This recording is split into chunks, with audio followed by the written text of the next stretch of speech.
So Habakkuk 2, starting in verse 9. Hey, do you want me to read it in the LXX? That's a You good know idea. what? That wouldn't be half bad. And then y'all can follow, because we found a lot of discrepancies within LXX versus the Masoretic on Habakkuk. So it might be a good idea. And that way you can follow along in your version and then um, note the differences. Okay. So I'm going to be reading from the LXX, starting Habakkuk chapter 2, verse 9. Let me find it. Okay.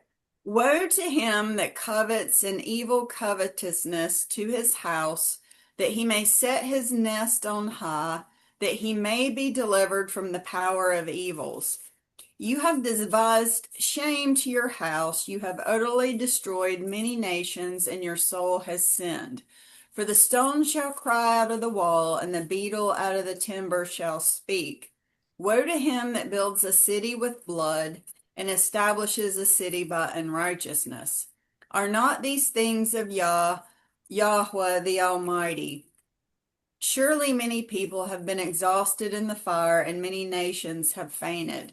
14. For the earth shall be filled with the knowledge of the glory of the Almighty, it shall cover them as water. Woe to him that gives his neighbor to drink the thick lees of wine, and intoxicates him that he may look upon their secret parts. Drink you also your fill of disgrace instead of glory. Shake, O heart, and quake. The cup of the right hand of Yahweh has come around upon you, and dishonor has gathered upon your glory. For the ungodliness of Labanah shall cover you, and distress because of wild beasts shall dismay you, because of the blood of men and the sins of the land and the city, and of all that dwell in it. What profit if what profited the graven image that they have graven it? One has made it a molten work, a false image, for the maker has trusted in his work to make dumb idols. Woe to him that says to the wood, awake, arise, and to the stone, be you exalted. Whereas it is in an image, and this is a casting of gold or silver, and there is no breath in it. But the eternal is in his holy temple. Let all the earth fear before him.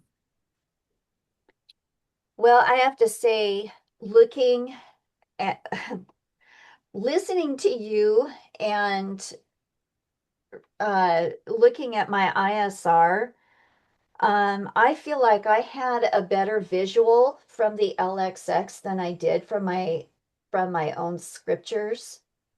Um, I saw things that I did not really see before. Okay, so one of the things that I noticed is in verse 11, where it says, "For the stone shall cry out of the wall, and the beetle out of the timber shall speak." What I see here in my mind is I see the images of rock art. Um, I'm also seeing Egyptian stuff inside of my mind. Uh, because who do these people worship, right? They worship Egyptian gods as well as the Roman gods, right? There's an interchange there between their gods. But this is what I see. Um, the stone shall cry out of the wall. The petroglyphs literally are telling stories, and they hide those stories from us so we cannot understand the things that are going on in the world today. And it takes a lot of studying. It takes a lot of looking at things you wouldn't normally look at to try to piece together a pattern, which is found, which is literally found in the world and is put together through the prophets. That's what I myself am noticing. And literally, the walls are crying, the petroglyphs. Um, Yeah, and what uh I think of too what the world tries to, oh, that's just mythology, right? That's just Roman and Greek mythology. It's not real. It's from their imaginations. But it is real. And what these people don't understand is these gods are literally fallen angels and they're real. And they've just got the whole world deceived and it's crazy. But yeah, I'm with you, Christina. There's information in there and they're definitely trying to hide it and just, hey, it's mythology, run along, nothing to see here kind of thing. Right. Well, and also when you go to look things up, they speak in a language that is very hard for the layman to understand. And that's one of the things I despise about the world because they don't want the layman to understand um, things about sciences. It's all Yeah, the real mathematical, truth, the real truth, right? honestly. And so what this is in a nutshell talking about to me is the fall and retribution to ancient Babylon for what they've done to many nations, but also modern day America, right? Western nations who have lied to, cheated, destroyed other nations. Um, for their own gain, basically. Uh, So, yeah. and I see that as because of your violence, which you have done, because of you've taken, you know, the men's blood and the violence of the land and the city, it comes back on the head, of course. What I also see here too, and is definitely relatable to the world today, is verse 15. Woe to him that gives his neighbor to drink the thick lees of wine and intoxicate him, that he may look upon their secret parts. Now, what I believe this to mean is let's look at the music industry or even the Hollywood industry, where they have something called a casting couch, right? So they go in, and once they've signed the deal or what have you, then they invite them to a party and they catch them in compromising positions and they use that as a leverage to get this person to do their bidding.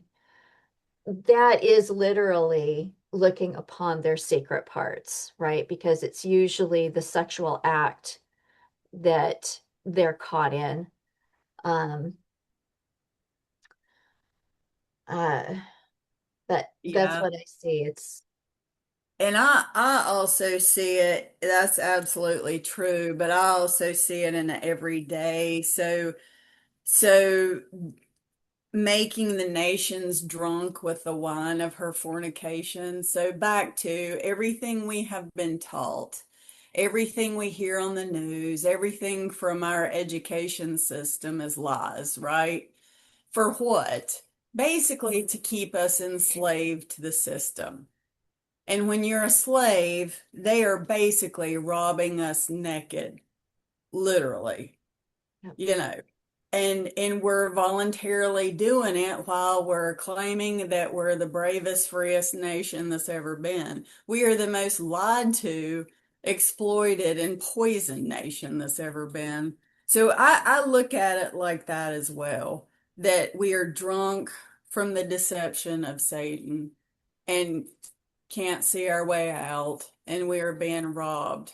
That your basic person is being completely taken to the cleaners. interestingly, um, looking at verses 18 and 19, we all understand the graven image um given here in scripture, but you know what, I'm going to take it a step further and liken it to the robots that they have made that are in the image of men. And how many people, and I'm sure there's a lot of them that, appreciate these. I mean, I certainly do not.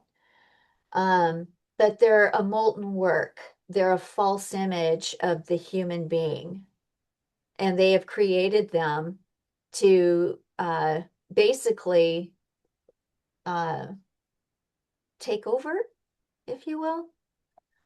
But they're going to be used against us. Oh, yeah. You know, Christina, and that made me think when you said that, Revelation 13:15, that the false prophet, he was granted power to give breath to the image of the beast, that the image of the beast should both speak and cause as many as would not worship the image of the beast to be killed. To me, that kind of sounds like AI and robots. They Yes, will speak and they will be controlling people and enforcing the beast system. And I agree with you. I'm starting to see that as AI controlled Yeah, robot. I agree. And Carolyn this morning in Discord shared a video about is Carolyn, you're on? Are you able to speak about it a little bit? It was just a cast. It was like a bronze statue, and the narrator was kind of talking about it being comparing it to Daniel, the beast of Nebuchadnezzar. Um, Carolyn's on, but she's muted, so she might not be able to talk. But I mean, that's kind of what I've been thinking lately too, is about like whether it's a robot or some sort of statue or something like that, that it's going to receive like I have never heard this before. Fittest Flat Earther referred to it, and I think in the video that I recently shared on another one of Carolyn's posts, where he was saying that AI doesn't stand for artificial intelligence, but angelic intelligence. I was like, oh, that's does seem a lot more accurate. And if they could embody some sort of robot or some sort of statue or something like that, that kind of makes a lot of sense to me too, the way that the Bible talks about it, the beast when you system. when you think about it, they already have a robot that speaks called Sophia, right? And Sophia means wisdom in the Greek. So you consider that these angelic beings have been around for thousands of years. They're definitely going to be far more knowledgeable than your typical man. So, Oh, by exponential leaps and yes, bounds. Yes. Can yes. I just share this? I don't know if I ever did before share this with this group, but when I was in, we always talk about how AI or robotics and stuff like that, like you're talking about Sophia, there was a robot that came to my elementary school and it was going around, it was like an auditorium, but they had us in a circle and this robot came out and was going around and it came to me and asked me what I wanted to be when I grow up. And I like didn't know, but I just said a teacher. And like after, like it kind of was like, oh, that's a great idea. And then like just scooted away. Like it looked like Rosie from the Jeffersons, it was just like this big clunky like robot. It didn't look like a human or anything.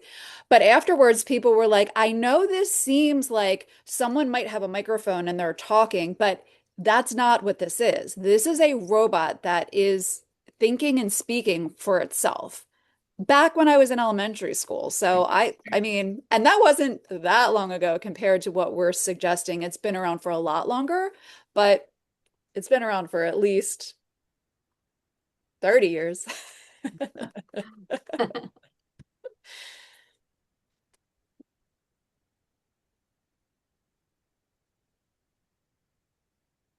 Did anybody else have any thoughts on chapter 2?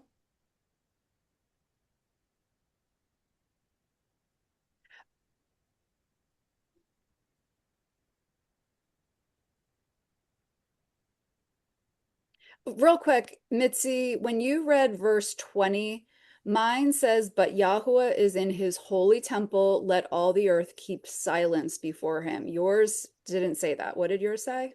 Yeah, it says, but the eternal is in his holy temple, let all the earth fear before him. Fear.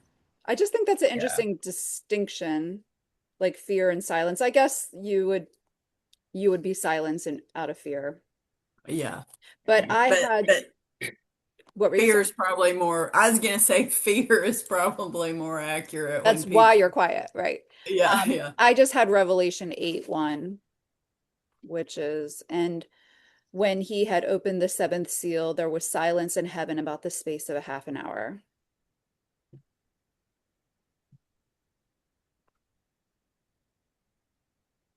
Also in verse 15, it uses the word wine, and wine is used in a lot of places in the scripture for false doctrine. Yes. Yes, drunk with the wine of her fornication, meaning Babylon. Yeah, Yeah. I agree with you.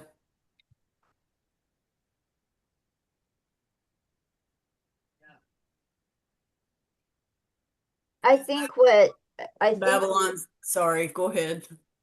Oh, I was just going to say in verse 14, I really love this. For the earth shall be filled with the knowledge of the esteem of Yahuwah as the waters cover the sea. It means to me that Yah will be known again. He is becoming known again. And people are realizing that they need him and they need Yahusha. Christina, that I was just going to say too. It's funny, we're on the same page. Is in Isaiah 11:9. Yep, I was just gonna Yes. say that. I even have that written down here in my notes. 11:9. You want to read that, Tracy? Sure. They shall not hurt nor destroy in all my holy mountain, for the earth shall be full of the knowledge of Yahuwah as the waters cover the sea. And that's one of my favorite chapters, chapter 11.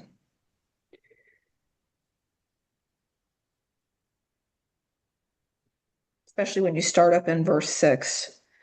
The wolf shall dwell with the lamb, and the leopard shall lie down with the kid, and the calf and the cub lion, and the fatling together, and a little child shall lead them. And the cow and the bear shall feed, their young ones shall lie down together, and the lion shall eat straw like the ox. And the suckling child shall play on the hole of the asp, and the weaned child shall put his hand on the adder's den. And then you get into verse 9, they shall not hurt nor destroy in all my holy mountain, for the earth shall be full of the knowledge of Yahuwah as the waters cover the sea. Boy, that's a promise I look forward to. You and me both. I cannot wait to see that. It's like the opposite of 9/11, right? Yes. Well, and the intoxicating drink from all these Babylonian mystery religions will be a thing of the past.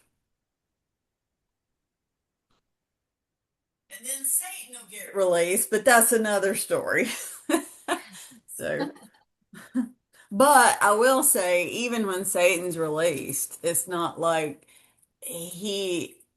it's not like they're deceived. Well, he does deceive them, but it's the truth is right there. The teachers are still right there. Yahusha's right there. It's not like now where most people, unless Yah wills it, couldn't find the truth if they tried anyway. It will always be available in the millennium. It's just whether it's rejected or not. So that's even a huge difference between then and now, in my Right, opinion.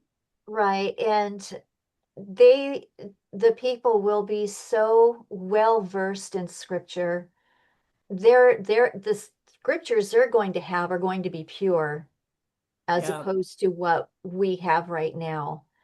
And Hasatan's only goal in that 21 years is to deceive as many as he can to get them to fight against Yahusha. yeah. And There's his main MO is covetousness. He knows he's not going to deceive them with what scripture says like he does now. It's covetousness. Why do they have more than you? Why are they special and you're not? Go take it. I think that's what he's going to really home in on is human nature's tie to covetousness and wanting what other people have. But guess we'll see. Anything else in chapter 2 before we go to chapter 3?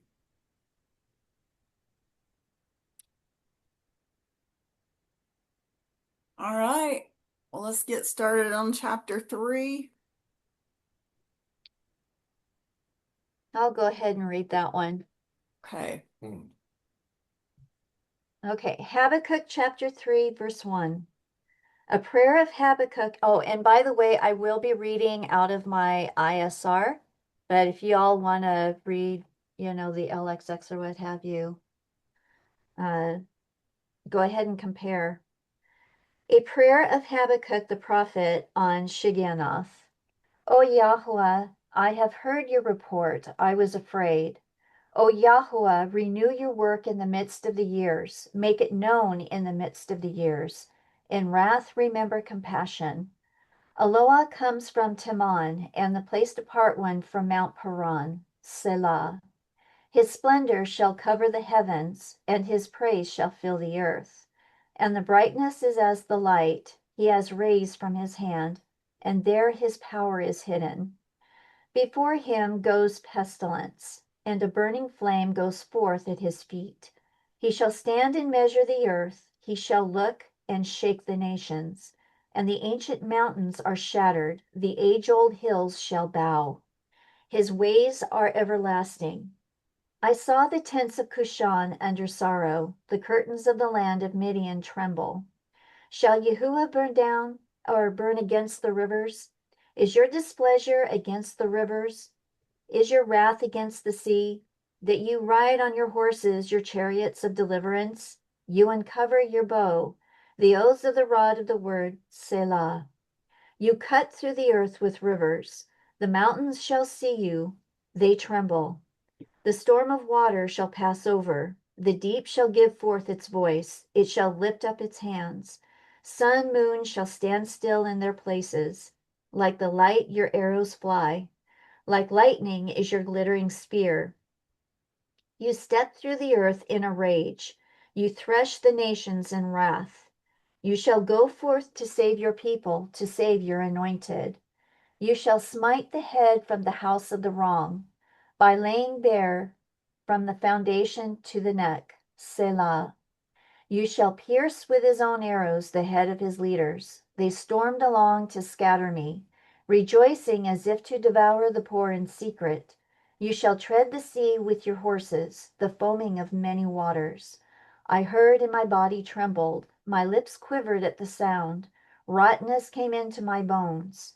And I trembled within myself, that I might rest for the day of distress, to come upon the people who would attack us. Though the fig tree does not blossom, and there is no fruit on the vine, the yield of the olive has failed, and the fields brought forth no food. The flock has been cut off from the fold, and there is no herd in the stalls. Yet I exult in Yahuwah. I rejoice in the Elohim of my deliverance. Yahuwah the Master is my strength, and he makes my feet like those of deer, and he makes me walk on my high places, to the chief singer with my stringed instruments. So I have been looking at Habakkuk for quite a while. And when we finally came to the book of Habakkuk, this was one that I really wanted to study out. And I'll tell you, when I studied this out, I was surprised by all of the information of what Habakkuk tells us of what the ending is going to look like. And let me go and get the slides up. I'll tell you, Habakkuk is very rich with information. So let me share.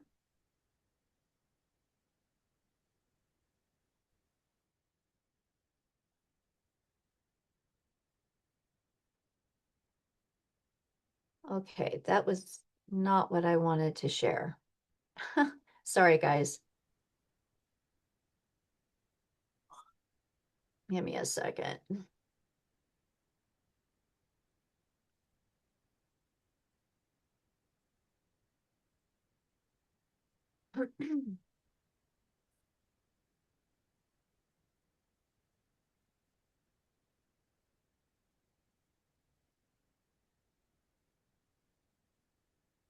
All righty, here we go.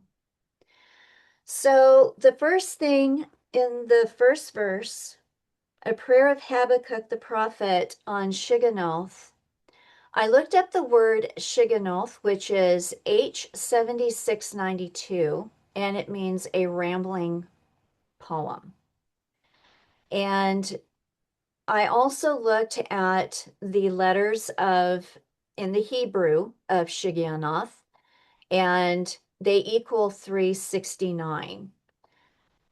So the number 369 is a Tesla number, which is associated with the Fibonacci and Lucas sequences, as well as other mathematical equations. 369 hertz equals energetic balance and creative flow. Well, when you look at this right now, we're not in energetic balance, and we certainly do not have a creative flow going right now. We're basically operating um, off of unhappy energy, we'll say, for the lack of a better word. I also want to point out that the ending letters, the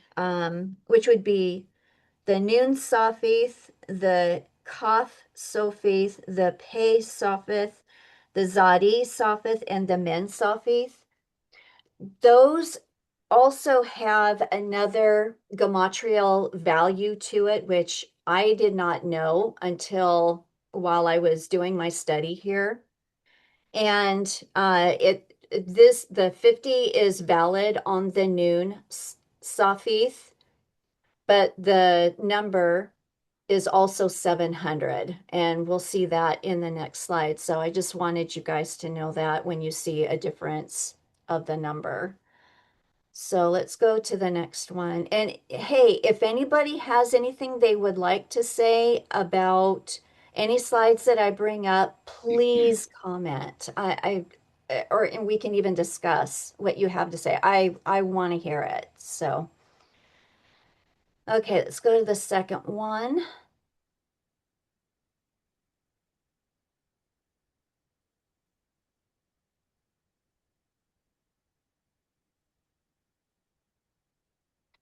So, as I was continuing my study on the word shigion, it also means aberration. And the word aberration from an 1873 Webster's Dictionary that I have online says one, the act of wandering from the right way, deviation from the truth or moral rectitude, deviation from a straight line. Well, that's where we're at right now. We are in the world is basically out of line. In optics, we have something that is called the crown of aberration, a luminous circle surrounding the disk of the sun, depending on the aberration of its rays by which its apparent diameter is enlarged.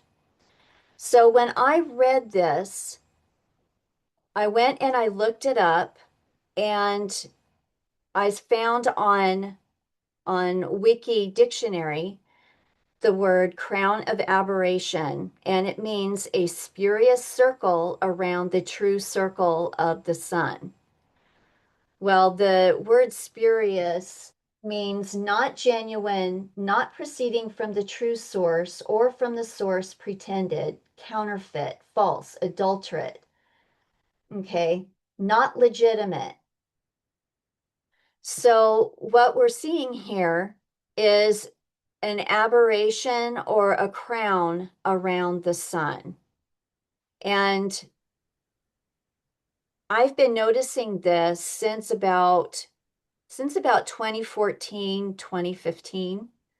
I'd go outside, go out with my camera, and I would literally see these rings around the sun, but I had no word for what this is called. And of course, the world likes to tell you that, oh, it's caused by ice crystals. Well, I call baloney.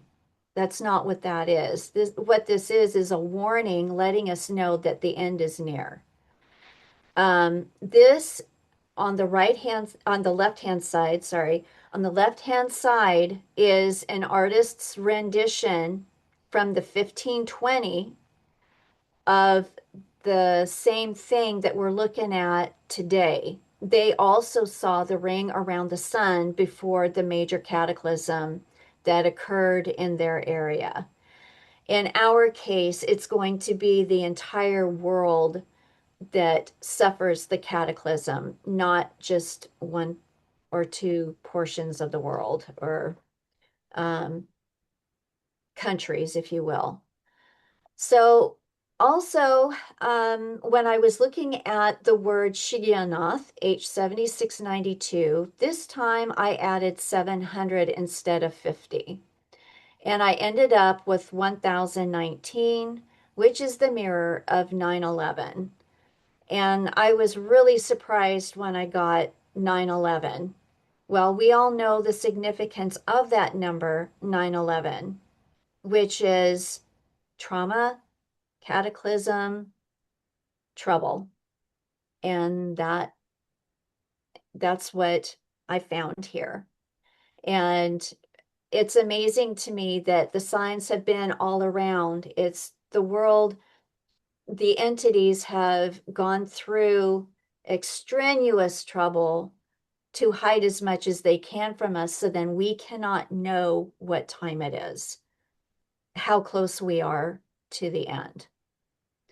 So, does anybody have anything they want to say or share before I move on to the next slide? Yeah, that's crazy. One thing, I think somebody shared that 911 was uh was it the Rockefellers that assigned that for the emergency number. But obviously, so it's y'all's number before it was any of theirs, right? Like, Yes. And yeah, because 9/11, of course, and then they knowingly, somebody showed that, but um, all these things happened on 9/11, and they just coincidentally used that for the 911, right? An emergency. I forgot who it was, but it's, I just learned that when they assigned that for the emergency number in the United States, it was yeah. during the time of the construction of the World Trade Center. Yes, yes. Yeah. And didn't they start the Pentagon on 9/11 as well? There's all kinds of things and dates that they knowingly tied to 9/11. It's unbelievable. And right here, this is the ultimate 9/11, right? The signal, the sign of Yah's impending destruction of the world at his return, basically. also what's really interesting is that 9/11 is the time, 2 hours and 45 minutes, which they had changed the position of the time and the map on the Gleason's map.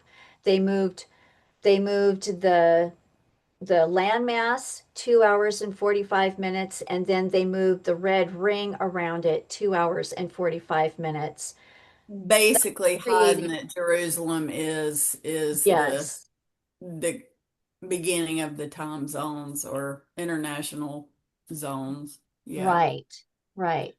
One thing I did want to mention before we keep going, so this whole thing will make more sense. When you when we get into it, so chapter 3 of Habakkuk points to the Day of Atonement when Yahusha's foot hits.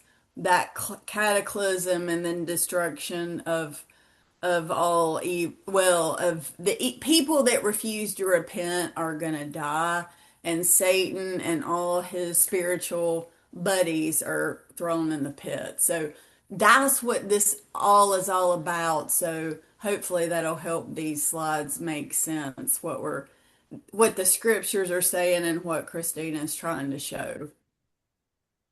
Can I just share, like, as we're looking at this word and this definition, um, the word like that makes me think of is apparition. And the word apparition is, let me just go back and then I'll come to here, a ghostly figure, a specter, a sudden or unusual sight, the act of appearing or appearance.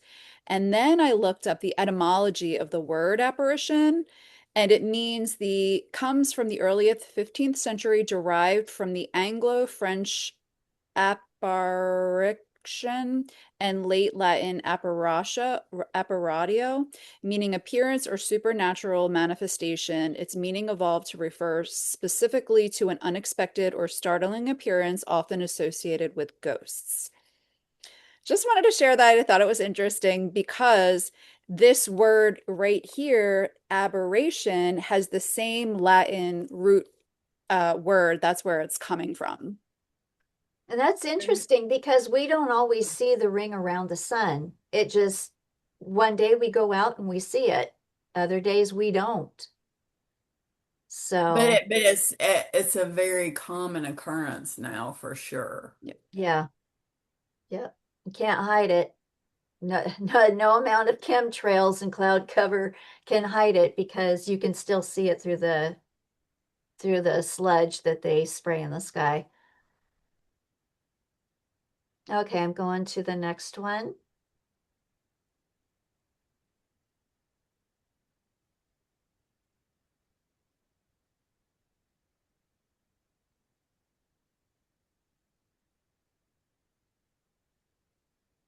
Okay, verse 2.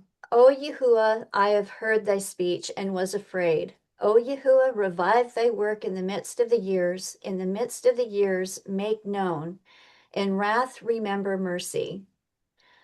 The first thing that comes into mind when I read the very last sentence is that this is Yom Kippur. This is all about his wrath. I looked up the word heard, and it is Shema, which is H8085. It means to hear intelligently. So in the red, I have discern, perceive, understand, and witness. The next word I looked up was speech, H8088, and it means something heard, a sound, rumor, and announcement.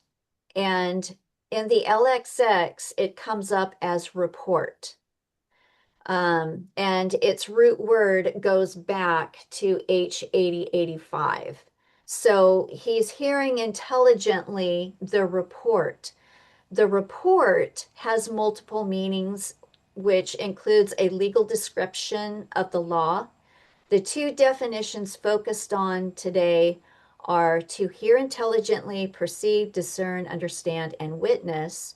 And number two, something heard, a sound or noise. And according to the Webster Dictionary, it means repute, public character as an evil report, and good report, which we see in 2 Corinthians 6.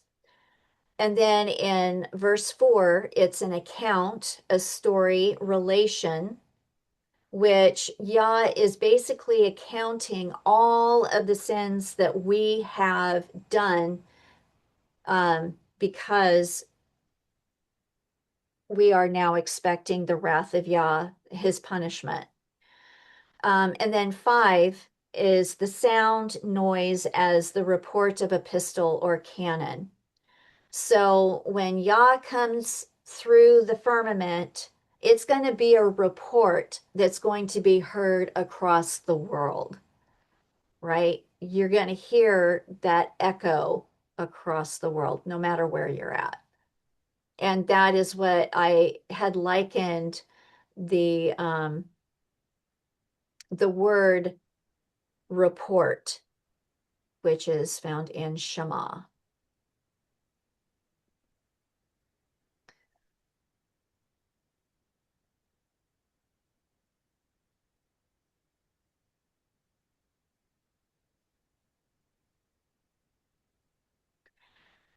Okay, so again, what I saw here when I was reading this is I saw the dome, right? When Yah comes through the dome. And this is a picture I drew a while ago. I don't remember how long ago. But what we're seeing here is a plasma storm. And that's basically what is going to be occurring during Yah's wrath. This is the dome. Can you guys see my cursor? Yes. Yep. Okay, so this is the dome. And I like to also call it the wings of the dome. And this is the cervix of the dome where it will open up. We have the light, which is representative of Yahusha. When I'm reminded of him when he's on the cross, and you have your anode and your cathode. This is also the ark. So you've got your two angels up at the North Pole, and they are touching each other. This is the anode and the cathode. Angels on the ark or North Pole resemble a tent.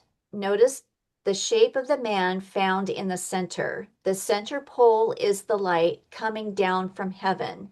In my humble view, the ark is round or oval.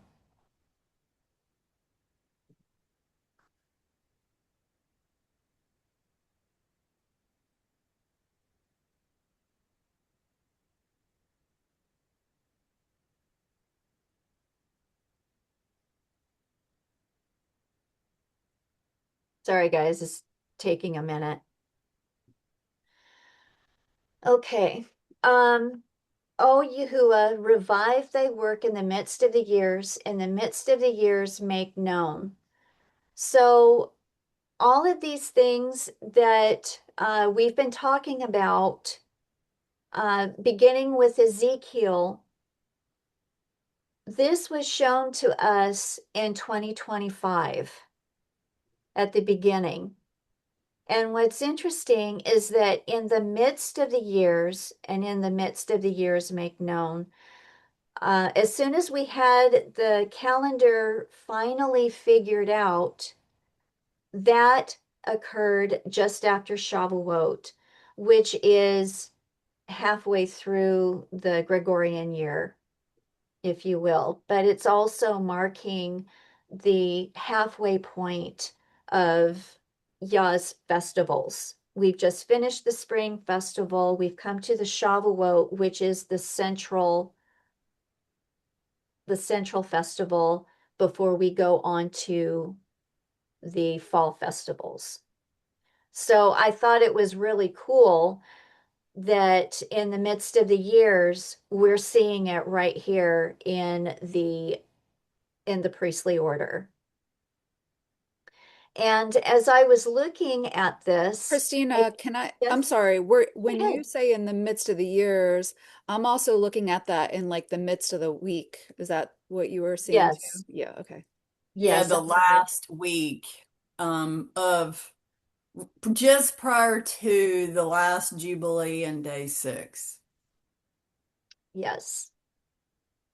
And while I was looking at this, it occurred to me to count how many years between the time that the second Exodus began right up until 2027.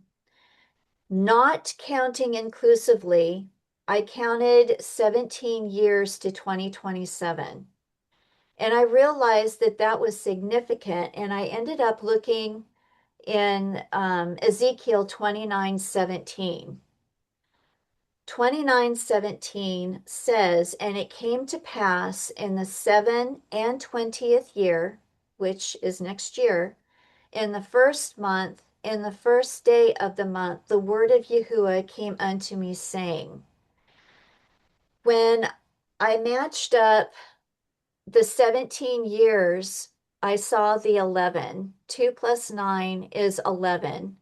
We also see the 11 in the first month, which is the first one, in the first day of the month, which is the second one.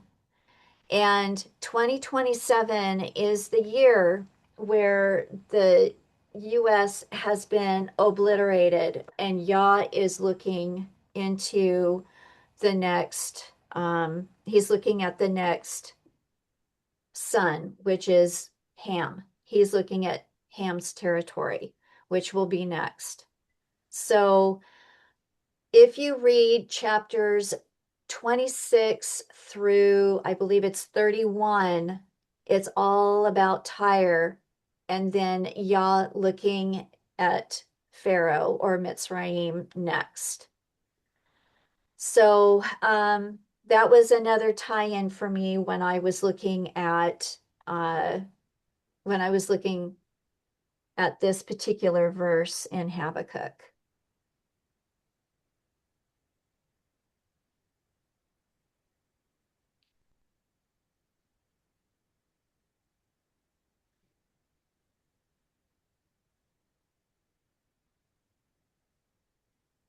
I have a question. Christina, when you said read 16 through 21, was you talking about Habakkuk or Ezekiel? 16, when I was talking about Or 26 through 31? yeah, Ezekiel. Okay. Sorry, So I wasn't, yeah. You need Ezekiel to read 29? Ezekiel chapters 26 through 29, but I think you can go further to 31. Okay, thank you. Okay, so verse 3, Yahuwah came from Teman, and the Holy One from Mount Paran, Selah. His glory covered the heavens, and the earth was full of his praise. The word Teman is H8487, and it is the word south. And it comes from the root word H8486. And it also means south, south side, southward, south wind.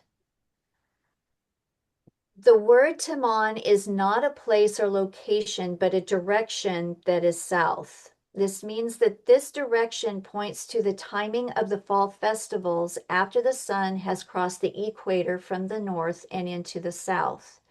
Yom Kippur is significant as this is when Yah's wrath is to occur. As we begin analyzing the word down to its root, the word H3225 is Yamin, which means to be on the right hand or right side. And who is on the right hand of Yahuwah? It is Yahusha, his son. The word Yamin has a gematrial value of 760. When reduced, we get the number 13, which is phenomenal because in the 28th week, number 13, Yeshua, salvation is in service when Yahusha returns. And I will show that in the next slide. Actually, I'm going to back up, and I can't because I don't have that with me at the moment. Sorry.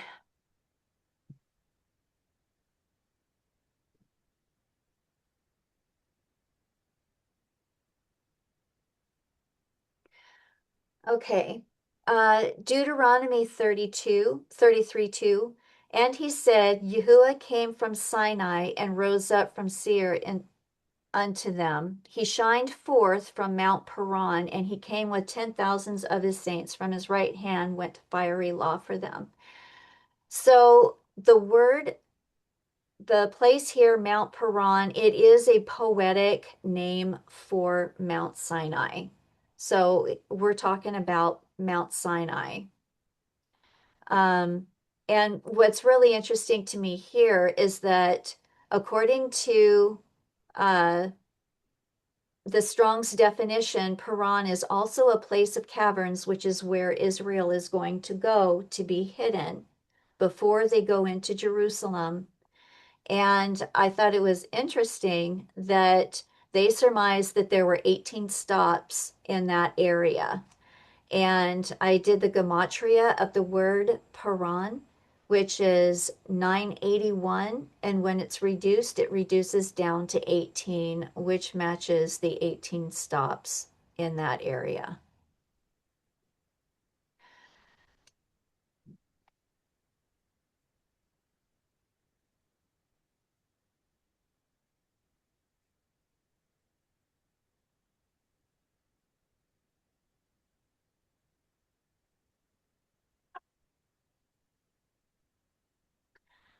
Okay, this is verse 4, Habakkuk verse 4. His excellence covered the heavens, and the earth was full of his praise. And his brightness shall be as light. There were horns in his hands, and he caused a mighty love of his strength. So, what I saw in my mind were the aurora borealis lights, and his excellence does cover the heavens. And if we were able to see it, we would have seen the aurora borealis lights last night. I wasn't able to because all we got was wind and rain. But with this verse, I have the scriptures, Psalm 77:18. The voice of thy thunder was in the heaven, the lightnings lightning the world, the earth trembled and shook. Psalm 104:2. Who coverest thyself with the light as with a garment, who stretchest out the heavens like a curtain. And that's exactly what he does with his lights. It literally covers the earth like a curtain. Isaiah 44:20. It is he that sitteth upon the circle of the earth, and the inhabitants thereof are as grasshoppers, that stretcheth out the heavens as a curtain, and spreadeth them out as a tent to dwell in. Jeremiah 10:8 through 12. But they are altogether brutish and foolish. The stock is a doctrine of vanities. Silver spread into plates is brought from Tarshish, and gold from Uphaz, the work of the workman, and of the hands of the founder. Blue and purple is their clothing. They are all the work of cunning men. Verse 10, but Yahuwah is the true Elohim. He is the living Elohim and an everlasting King. At his wrath the earth shall tremble, and the nations shall not be able to abide his indignation.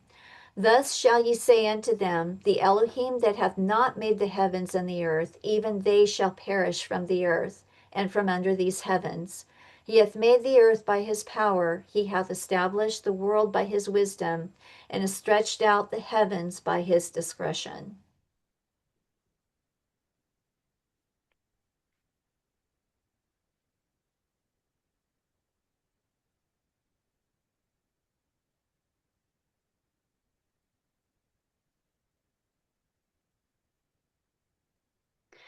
Verse 5.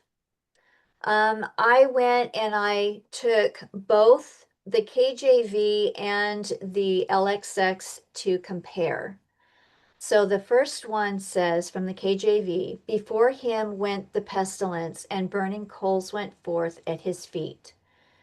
In the LXX, it says, before his face shall go a report, and it shall go forth into the plains. I chose the LXX because this made more sense to me. Pestilence is a disease, but what we're seeing from the very beginning is a report, and that's Yah or Yahusha coming through the firmament. The first thing that's going to happen is you're going to hear a report of that crash, and it shall go forth into the plains. meaning everybody in the world is going to hear it. Psalm 18, 7 through 13. Then the earth shook and trembled, the foundations also of the hills moved and were shaken, because he was wroth. There went up a smoke out of his nostrils, and fire out of his mouth devoured. Coals were kindled by it. He bowed the heavens also, and came down, and darkness was under his feet. And he rode upon a cherub, and did fly, yea, did he fly upon the wings of the wind. He made darkness his secret place, his pavilion round about him were dark waters and thick clouds of the skies. And the brightness that was before him, his thick clouds passed, hailstones and coals of fire. Yahuwah also thundered in the heavens, and the highest gave his voice, hailstones and coals of fire. Nahum 1, 2 through 3. El is jealous, and Yahuwah revengeth. Yahuwah revengeth and is furious. Yahuwah will take vengeance on his adversaries, and he reserve wrath for his enemies. Yahuwah is slow to anger and great in power, and will not at all acquit the wicked. Yahuwah hath his way in the whirlwind and in the storm, and the clouds are the dust of his feet.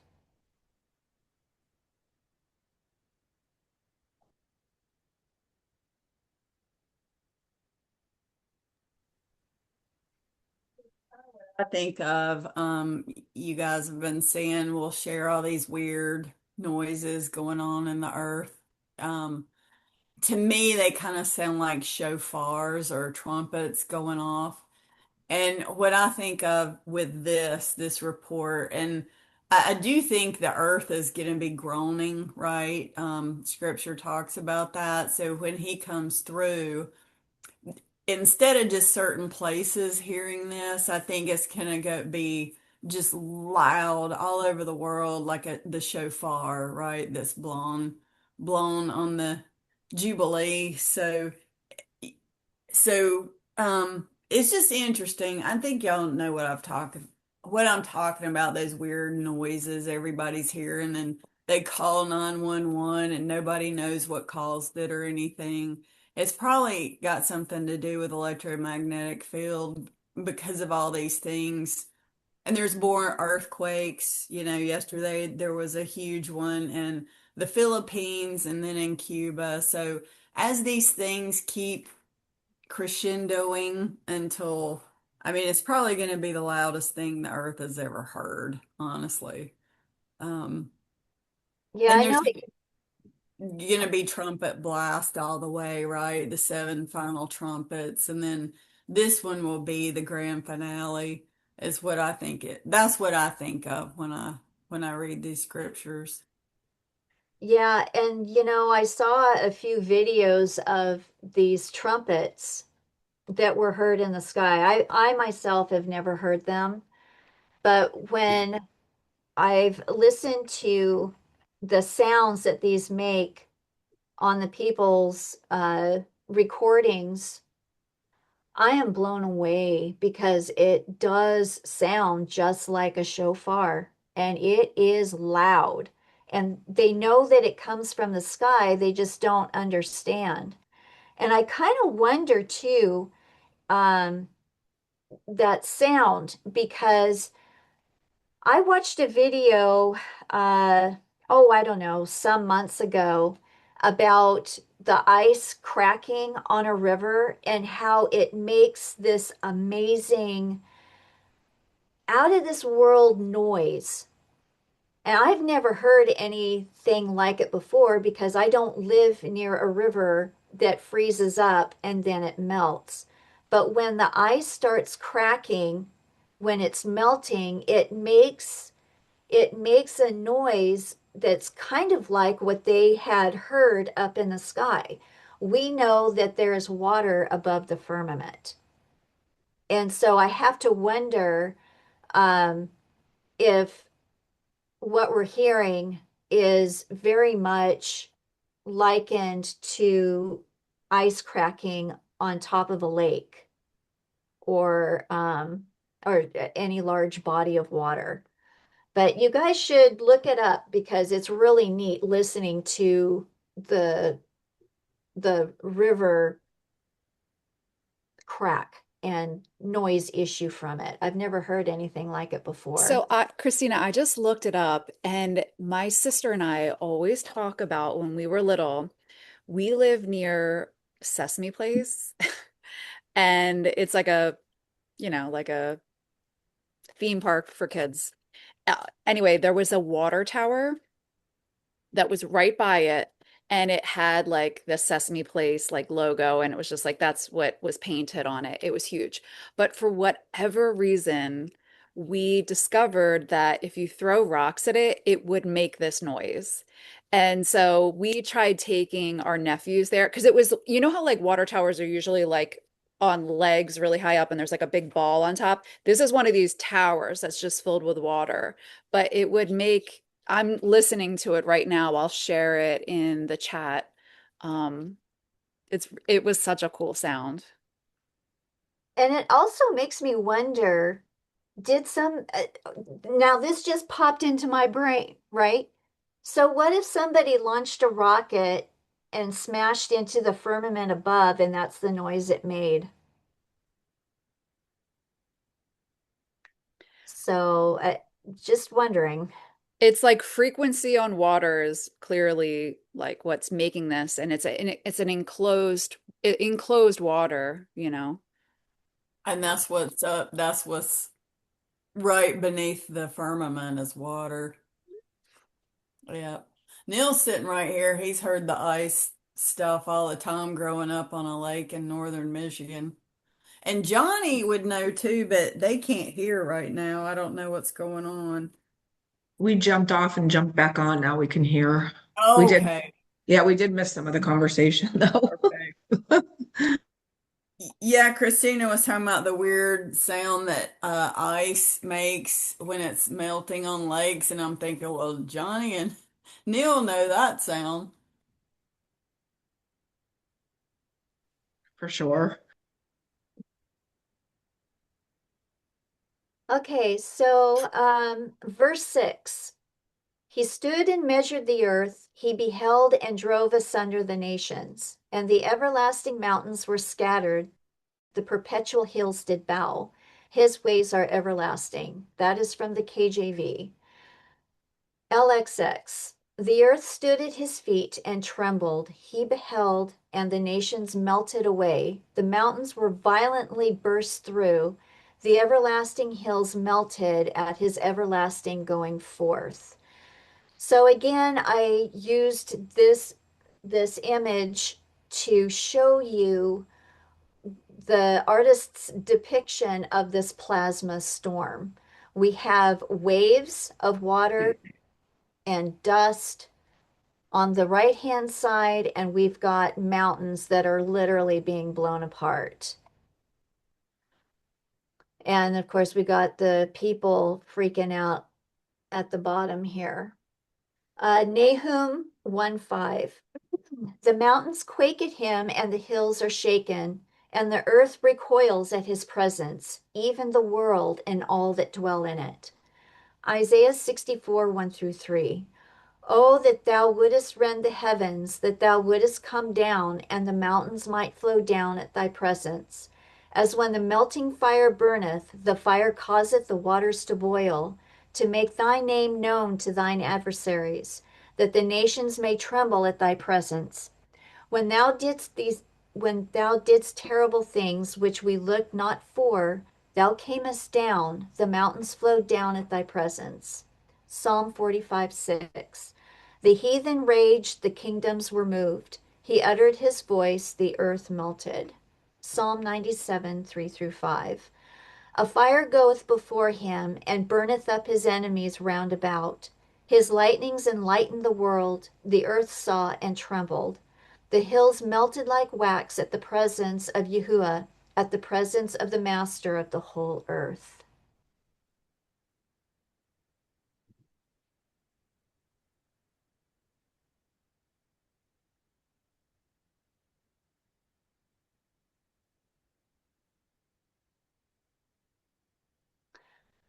Verse 7 in Habakkuk, and this is KJV. I saw the tents of Cushan in affliction, and the curtains of the land of Midian did tremble. And when I read this, I was reminded of the Pharaoh in Exodus 15. And this is the song. Peoples heard, they trembled, anguish gripped the inhabitants of Philistia. Then the chiefs of Edom were troubled, the mighty men of Moab. Trembling grips them, all the inhabitants of Canaan melted. Fear and dread fell on them. By the greatness of your arm, they are as silent as a stone. Until your people pass over, O Yahweh, until the people whom you have bought pass over. Joshua 2:10 through 11. For we have heard how Yahuwah dried up the water of the Sea of Reeds for you when you came out of Mitzrayim, and what you did to the two sovereigns of the Amorites who were beyond the Jordan, Sihon and Og, whom you put under the ban. And when we heard, our hearts melted, and there was no spirit left in anyone because of you. For Yahuwah your Elohim, he is Elohim in the heavens above and on the earth beneath. Revelation 6:16. And said to the mountains and rocks, fall on us and hide us from the face of him sitting on the throne and from the wrath of the Lamb. Jeremiah 4:20. Destruction upon destruction is cried, for the whole land is spoiled. Suddenly are my tents spoiled and my curtains in a moment.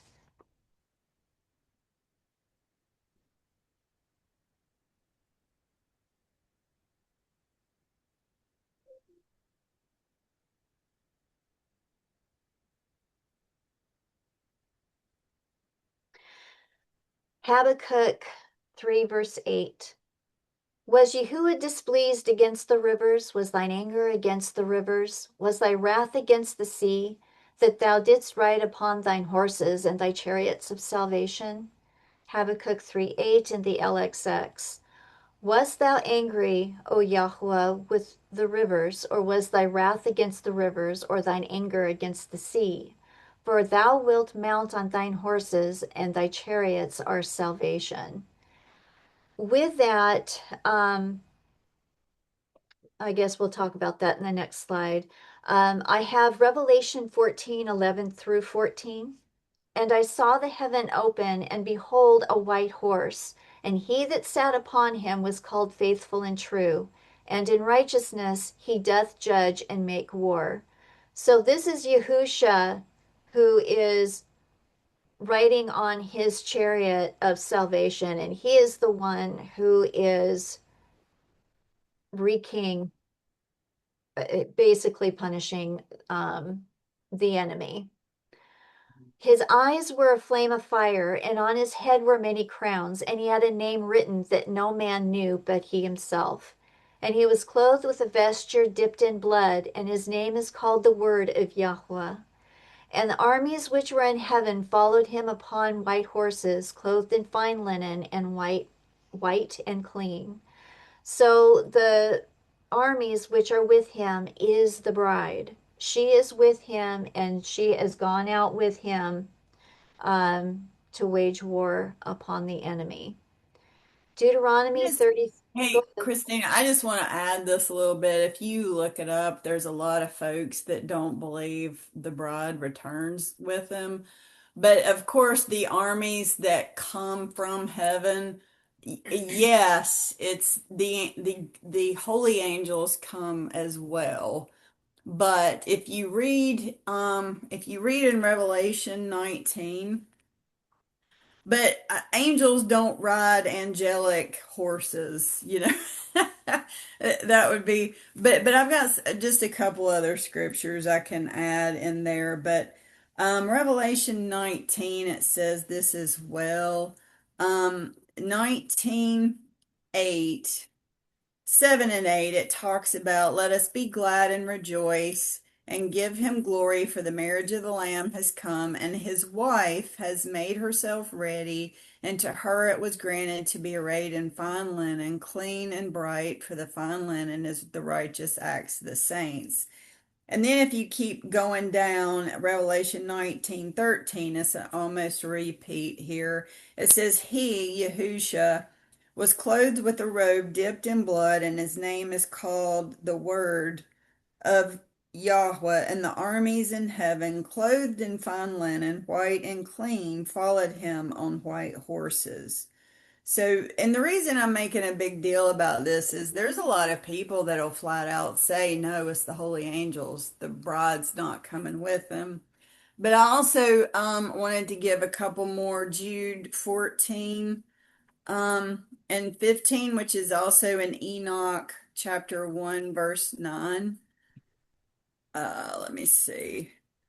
It says, Now Enoch, the seventh from Adam, prophesied about these men, saying, Behold, Yahusha comes with 10,000s of his saints. So saints and angels are two different things. And then Zechariah 14, on that. Zechariah 14, verse 5, and he just straight up says it right there. Um, thus Yahusha, my Elohim, will come, and all the saints with him. So that's the second, that's Zechariah 14, 5b. And also, it's all over the place. I get curious how people think these things.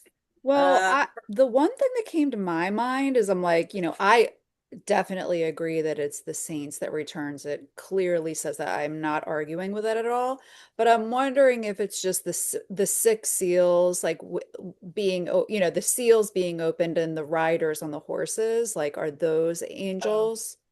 I'm just wondering if that's where they would get it. oh yeah, well, yeah, I guess so. I Yeah, I guess don't so. know if that's like, Yeah. That where the confusion, yeah. yeah, That's true. I get that's a good point. I guess they are, but these obviously are angelic horses, yeah. And and I know they've used the horses, the chariots of fire and all that. But when it says his saints, and just one more, First Thessalonians 3:13. So Paul talks about it too. It says, so that he, Yahusha, may establish your hearts blameless in holiness before our Elohim and Father at the coming of Yahusha HaMashiach with all his saints.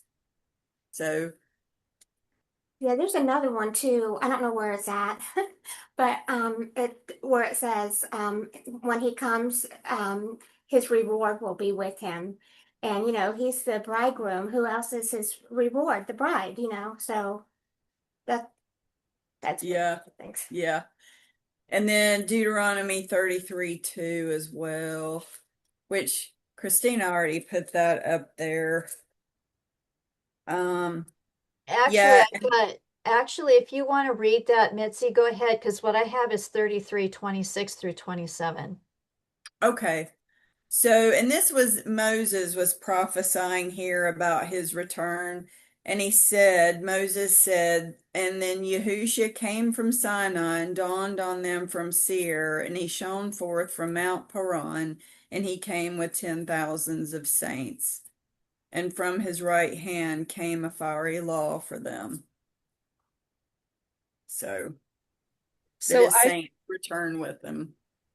I found the verse that Jesse was just talking about. It's Isaiah 40:10. Behold, Yahuwah Elohim will come with strong hand, and his arm shall rule for him. Behold, his reward is with him, and his work before him. That's it, right, Jesse? Yep. Thank you.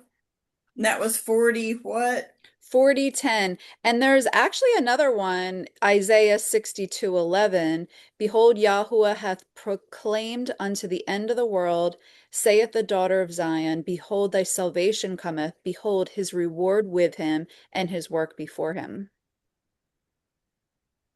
40:10 and 62:11. Nice. And I know that there's a plethora of them. I just didn't have all the room to put it in. Thank you for sharing them.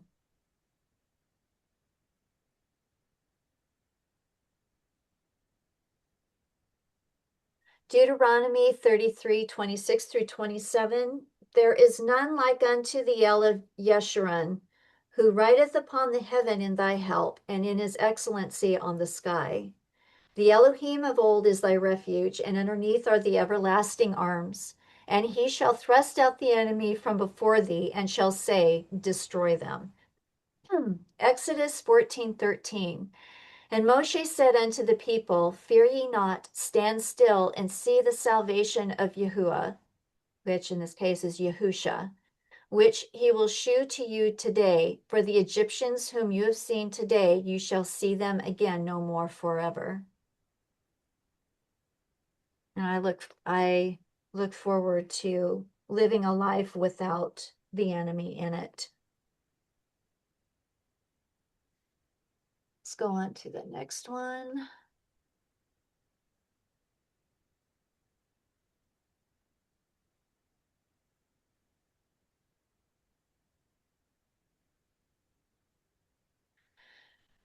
Okay, verse 9. You uncover your bow, the O's of the rod of the word, Selah. You cut through the earth and rivers.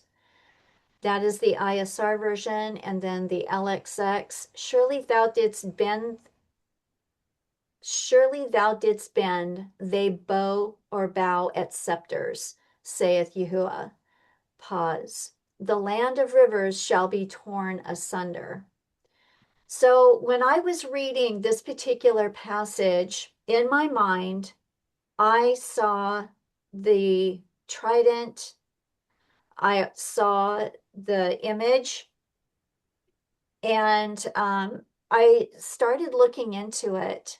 And what I saw in here is the letter psi, which is the Greek letter. Okay.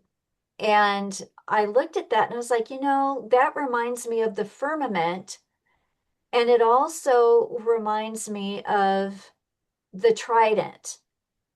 The Greek letter psi is connected to water and electricity, especially in mathematics pertaining to conductivity and other sciences.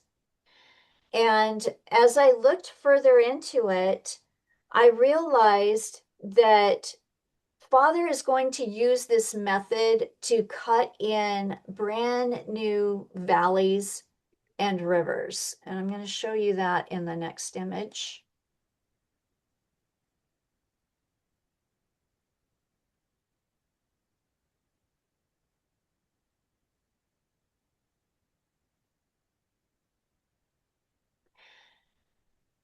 And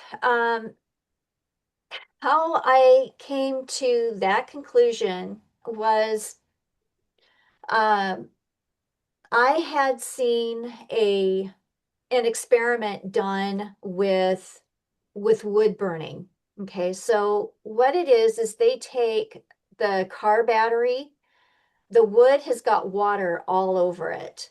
And what they do is they hook the positive and the negative charge, the anode and the cathode, which you see right here, and they attach it to the board with water on it. And when they turn the battery on, it creates this this design, right? And we also see it in the landscape everywhere in the world. And how Father does it is he uses electricity and water, and it cuts right through the land. And it also goes to show the devastation that the earth, once again, is going to go through during his wrath. Psalm 7, 12, and 13. If ye will not repent, he will furbish his sword. He has bent his bow and made it ready, and on it he has fitted the instruments of death. He has completed his arrows for the raging ones. Isaiah 51, 9 through 10. Awake, awake, put on strength, O arm of Yahuwah, awake. As in the ancient days, in the generations of old, art thou not it that hath cut Rahab and wounded the dragon? Art thou not it which hath dried the sea and waters of the great deep, that hath made the depths of the sea a way for the ransom to pass over? Genesis 9:15 through 18. And I will remember my covenant, which is between me and you and every living creature of all flesh. And the water shall no more become a flood to destroy all flesh. And the bow shall be in the cloud, and I will look upon it, that I may remember the everlasting covenant between Elohim and every living creature of all flesh that is upon the earth. And Elohim said unto Noah, This is the token of the covenant which I have established between me and all the flesh that is upon the earth. 2nd Esdras 13:44 through 49. For the Most High then shewed signs for them, and held still the flood, till they were passed over.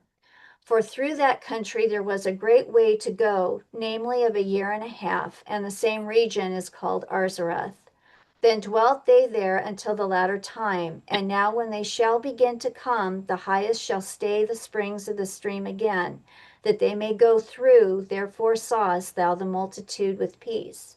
But those that be left behind of thy people are they that are found within my borders. Now when he destroyeth the multitude of the nations that are gathered together, he shall defend his people that remain. So the bow, the o's of the rod of the word, this reminded me of the covenant that Yah had made with Noah. He put the bow in in the sky. But what I also thought too is when Yah says that he's not going to flood the earth, he means it. And when he shakes the earth, what that is going to do is cause the waters to slosh up against one side of the dome, and it's going to come rushing inland, and it's going to cover the inland, and it's going to go right back out, and it'll slosh probably not as far as it did before until the water is finally settled. So Yah is keeping his covenant. He's not going to flood the earth again. Whereas when we look at the flood, Yah literally covered every land well over the tops of the highest mountains. He's not doing that this time. The great earthquake is going to cause the rivers to slosh over the landscapes all over the world. And that's what I've come to understand.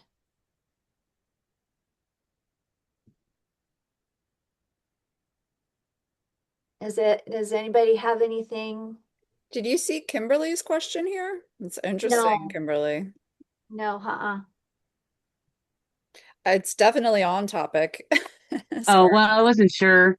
I was just curious. Did Yoa electrify the floodwaters, petrifying the Nephilim and the dragons and all the wicked? I believe that's absolutely possible. All over the world, we see petrified rocks, right? Of faces, of feet, body parts. And what's really interesting is that they have found at the bottom of the ocean, when there had been a shipwreck, they actually found a foot inside of a boot that had been petrified. And it did not take millions of years, as the world tells us. This only took a matter of years to happen. So, How big was this boot and foot? oh, it was your regular, Oh, maybe. okay, I gotcha. I Yeah. gotcha. And this was a shipwreck that happened in the 40s and 50s. Oh, okay. Okay. Okay. So that kind of tells you that the petrification can happen in a very short amount of time as opposed to the millions of years, they want to say. Yeah, obviously. That would Yeah. actually make a lot of sense, because when you've got the heat of electricity and you have the water right there, it would cool as quick. It's fried and cooled, so it would be hard. Flash fried. Yeah, Yeah, there you go. I And think when I see that, I understand that that's rivers, cutting rivers, but it also looks like tree branches and in our own bodies, right? Like your lungs and your veins and capillaries. I think so. We're all made by him under, and we're all electric, right? All living things have EMF, and the effects of the atmosphere and all cause things to happen like this. And y'all can do it slowly under controlled circumstances, or he can do it in a moment, like when his foot hits, right? So kind of interesting. right. And I also believe that, knowing that electricity is also, I want to say plasma, but we know that fire, lightning, that is plasma. We have plasma within our bodies, and that's the same thing. But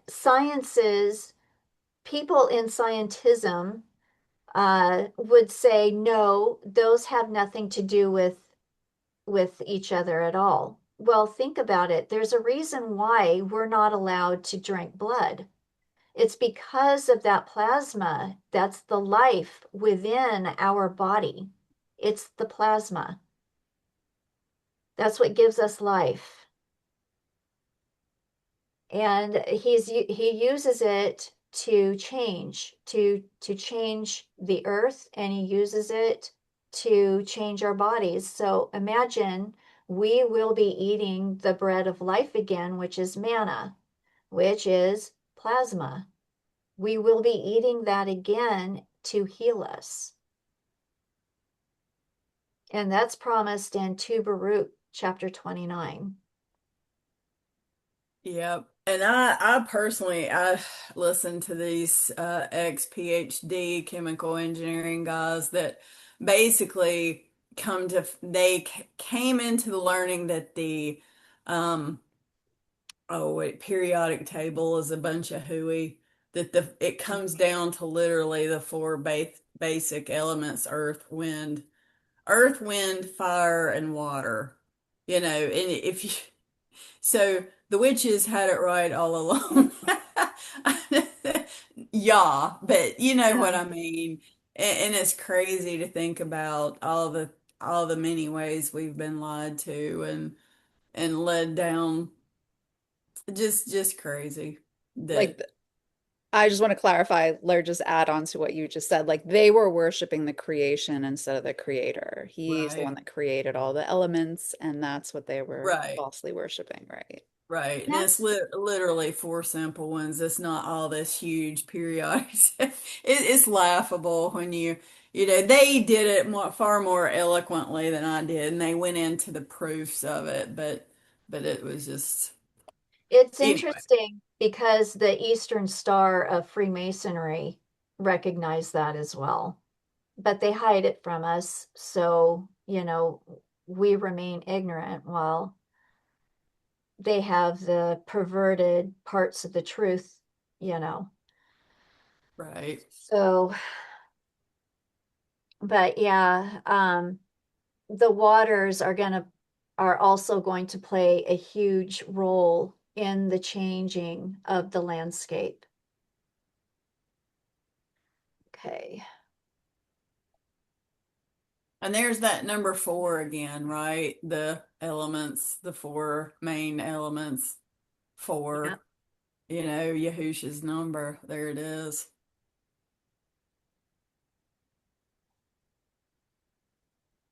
Okay.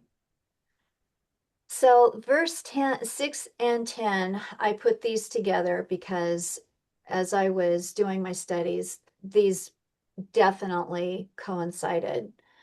The earth stood at his feet and trembled. He beheld, and the nations melted away. The mountains were violently burst through, the everlasting hills melted at his everlasting going forth. The mountains saw thee, and they trembled. The overflowing of the water passed by. The deep uttered his voice and lifted up his hands on high. While studying Habakkuk, I discovered the number 369. which is related to electricity and water in both the Fibonacci and Lucas sequences. While I am only a novice to mathematical and scientific disciplines, pattern recognition is key to connecting the dots. So this is the letter psi. No, this is actually not. Sorry, I get the two mixed up. This is actually the letter phi. It's the Greek letter. And the Hebrew letter kuf, the Paleo-Hebrew,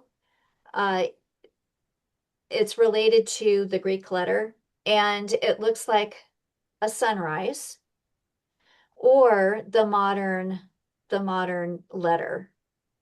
And I think what is really interesting is that I do believe that they purposely changed the letters thinking that they could hide everything from us. But I do believe that Yah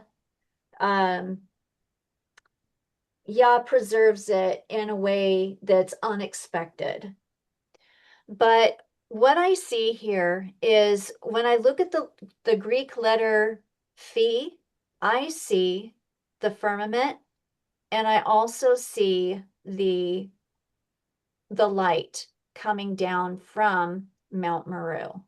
They're basically showing us this, but they don't tell us that that's what it is. And we also see the kuf, which is this half circle with the line going through it. And when I was looking at the modern kuf, I guess I'll show you in the next slide what I found.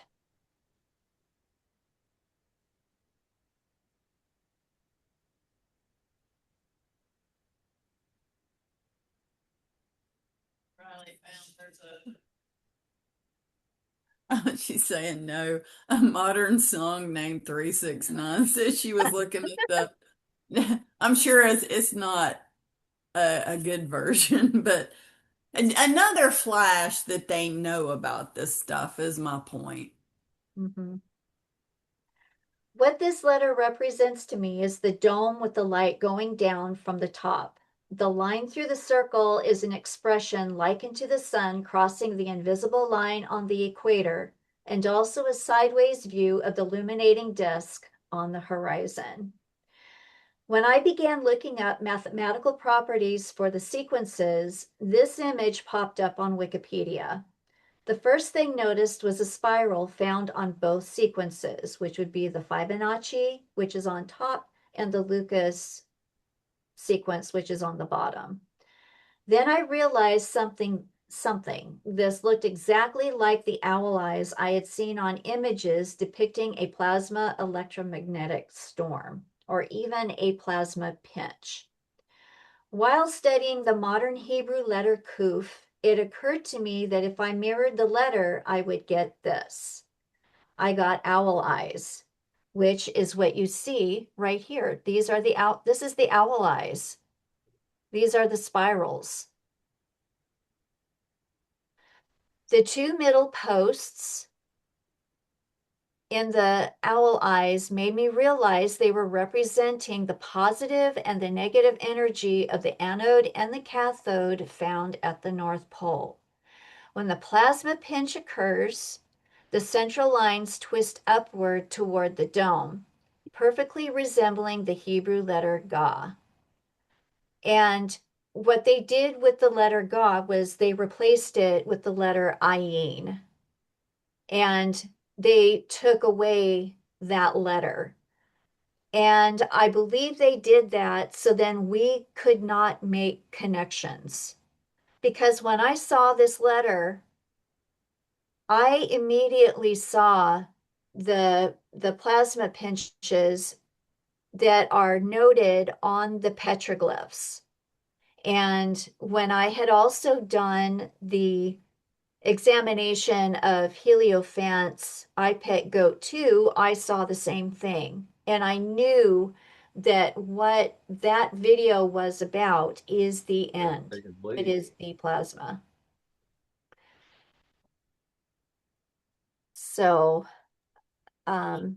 Has I was anybody saying seen the it movie? looks like a man with his hands in his pockets. Yeah, it does, doesn't it? And I was gonna say over the for the swirl over here. So in nature, it's all over the place.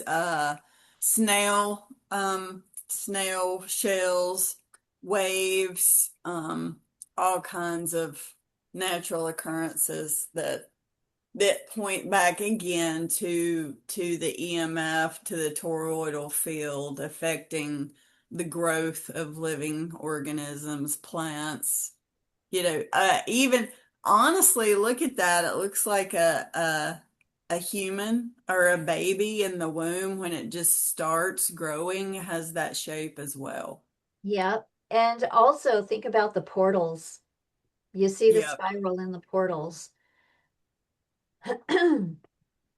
And I think most of the ones that I have seen use the Fibonacci sequence, although I haven't seen one that goes the opposite way that the Lucas sequence does. It's the same math though. Yeah, You just keep adding, and it gets that wave spiral going. right.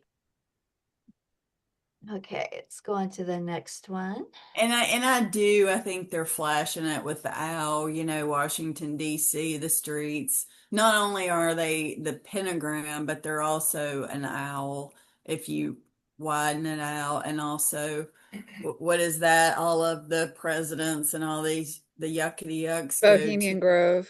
Bohemian Yeah. Grove, and And it's on the dollar bill too in the corner. yes, the owl. So all the stuff they point to with, they think they're being smart.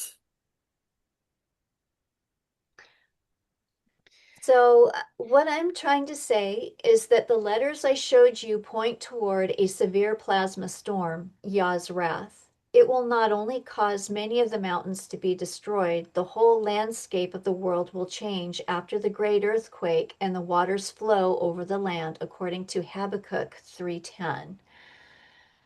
The mountains saw thee, and they trembled. The overflowing of the water passed by. The deep uttered his voice and lifted up his hands on high. Scriptures I have with that are Isaiah 64 1 through 3. Oh, that thou wouldest rend the heavens, that thou wouldest come down, that the mountains might flow down at thy presence. As when the melting fire burneth, the fire causeth the waters to boil, to make thy name known to thine adversaries, that the nations may tremble at thy presence. When thou didst terrible things which we looked not for, thou camest down, the mountains flowed down at thy presence. Zechariah 14:4. And his feet shall stand in that day upon the Mount of Olives, which is before Jerusalem on the east, and the Mount of Olives shall cleave in the midst thereof toward the east and toward the west. And there shall be a very great valley, and half the mountain shall remove toward the north, and half of it toward the south. Nahum 1 5 through 6. The mountains quake at him, and the hills melt, and the earth is burned at his presence. Yea, the world and all that dwell therein. Who can stand before his indignation, and who can abide in the fierceness of his anger? His fury is poured out like water, and the rocks are thrown down by him. Judges 5 4 through 5. Yahuwah, when thou wentest out of Seir, when thou marchedst out of the field of Edom, the earth trembled, and the heavens dropped, the clouds also dropped water. The mountains melted from before Yahuwah, even that Sinai from before Yahuwah, Elohim of Israel. Micah 1 3 through 4. For behold, Yahuwah cometh forth out of his place, and will come down, and tread upon the high places of the earth. And the mountains shall be molten under him, and the valleys shall be cleft as wax before the fire, and as the waters that are poured down in a steep place.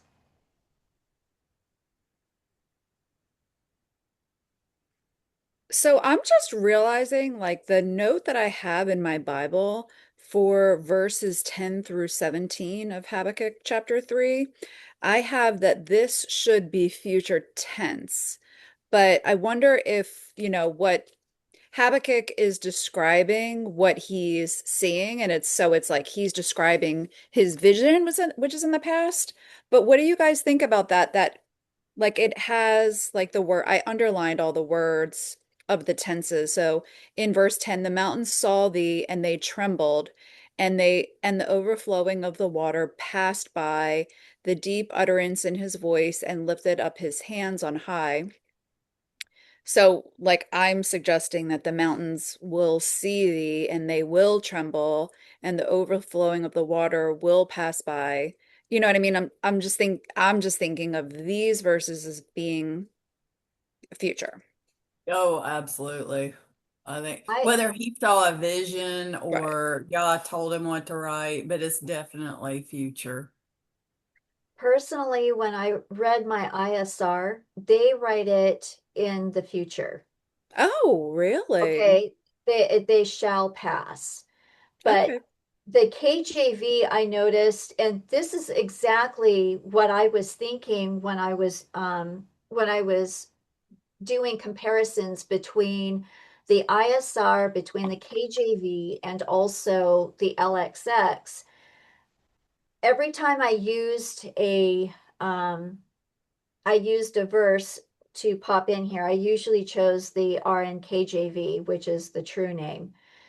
And I was thinking, man, I wish that they would use the present tense because this is something that is going to happen in our time frame. Oh, you want Not present past. tense. I'm thinking future, but yeah, I Yeah, agree. it is. It's both, right? We're seeing it right now. The earth is groaning. It, the pangs are all over the place. We're seeing it in the present, but this is definitely a future event, which is very near. This is not a distant future thing. Right. Unless you're a Satan's little season person. This is Yeah, the there you best. go. There you go. Just poking fun, sorry. Completely disagree. Yep. Habakkuk 3 verses 11 and 12. The sun and moon stood still in their habitation. At the light of thine arrows they went, and at the shining of thy glittering spear. Thou didst march through the land in indignation, thou didst thresh the heathen in anger. I have Jeremiah 51:33. For thus saith Yahuwah Zebaoth, the Elohim of Israel, the daughter of Babylon is like a threshing floor. It is time to thresh her, yet a little while, and the time of her harvest shall come. Psalm 18:12 through 14. At the brightness was before him, his thick clouds passed, hailstones and coals of fire. Yahuwah also thundered in the heavens, and his heights gave his voice, hailstones and coals of fire. Yea, he sent out his arrows and scattered them, and shot out lightnings and discomfited them. Joshua 10:12 through 13. Then spake Yahusha to Yahweh in the day when Yahweh delivered up the Amorites before the children of Israel. And he said in the sight of Israel, Sun, stand thou still upon Gibeon, and thou moon in the valley of Ajalon. And the sun stood still, and the moon stayed, until the people had avenged themselves upon their enemies. Is not this written in the book of Jasher? So the sun stood still in the midst of heaven, and hasted not to go down about a whole day. Micah 4:12 and 13. But they know not the thoughts of Yahuwah, neither understand they his counsel. For he shall gather them as the sheaves into the floor. Arise and thresh, O daughter of Zion. For I will make thine horn iron, and I will make thy hooves brass, and thou shalt beat in pieces many people. And I will consecrate their gain unto Yahweh, and their substance unto the master of the whole earth. This also reminded me of Enoch chapter 80, verse 5. And I really had to think um, about the sun standing still. And I wondered about it, wondering if the sun had actually moved toward the center. The scripture doesn't say, but it reminds me of Enoch chapter 80, verse 5. It says, actually, let's back up to verse 4.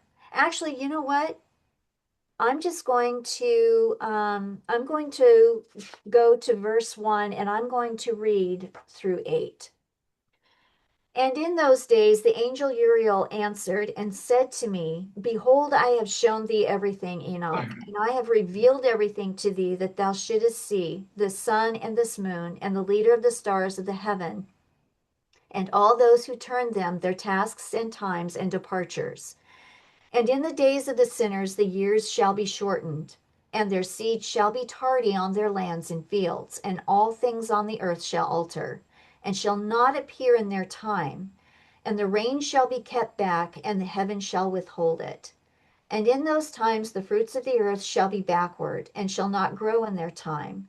And the fruits of the trees shall be withheld in their time. And the moon shall alter her order, and not appear at her time. And in those days the sun shall be seen, or rise, and he shall journey in the evening on the extremity of the great chariot in the west. And my notes that I have is it moves toward the center, causing distress as it goes. And shall shine more brightly than accords with the order of light. And many chiefs of the stars shall transgress the order prescribed. And these shall alter their orbits and tasks, and not appear at the seasons prescribed to them. And the whole order of the stars shall be concealed from the sinners, and the thoughts of those on the earth shall err concerning them, and they shall be altered from all their ways. Yea, they shall err and take them to be gods. And evil shall be multiplied upon them, and punishment shall come upon them, so as to destroy all. We're already seeing these events happen now. And I even believe that the stars are not even appearing in their order. The sun is already shining far more brightly. We can no longer sun gaze. I used to be able to sun gaze. And now when I look straight at the sun, and I don't know if you guys have ever noticed this, but I walked into my house and I have those stupid blue lights because that's all they sell now.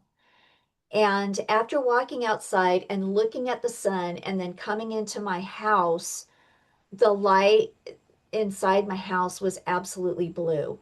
It was blue until my eyes adjusted to what I normally see.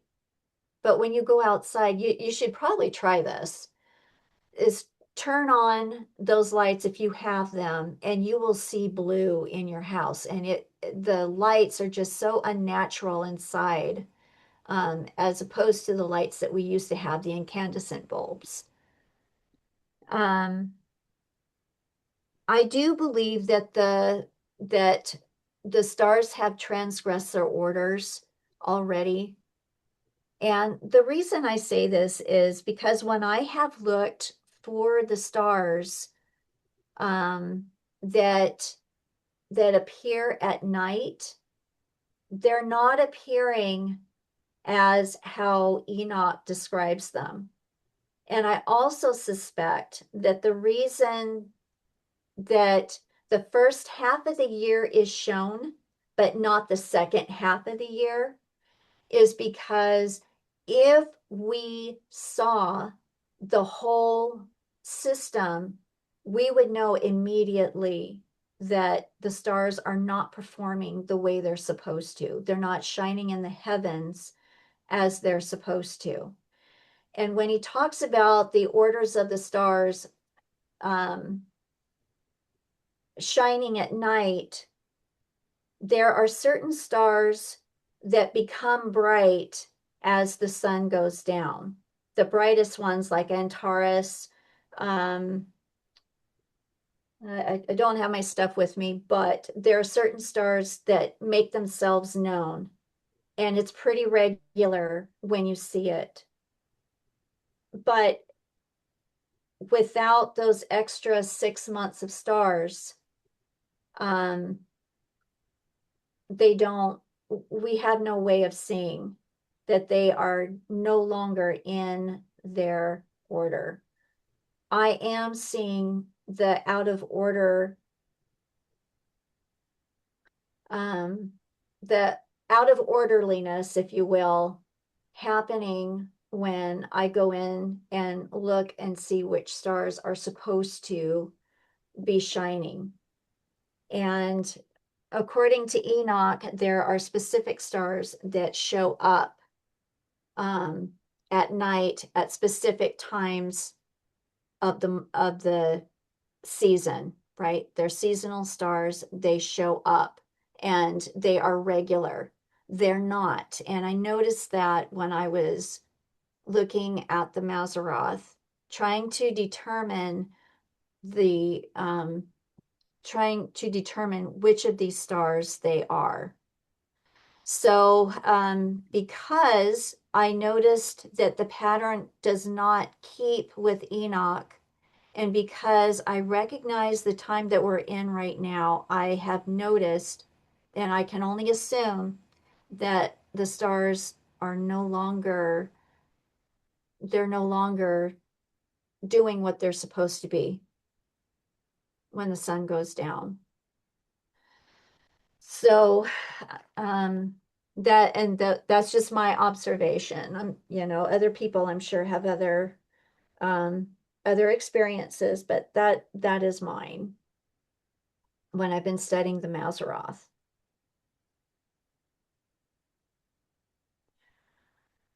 Does anybody have any comments or whatnot? I'm not done yet, but thought maybe somebody might have something to say.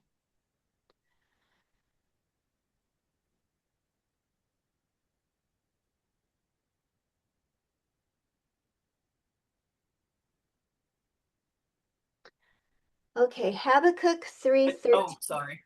Oh, no, it's all good. Sorry, I was just gonna throw out, Rachel mentioned that reference to Jasher. I forget, but Linda did a thing. We absolutely agree. It's not Jasher, it's Jubilees.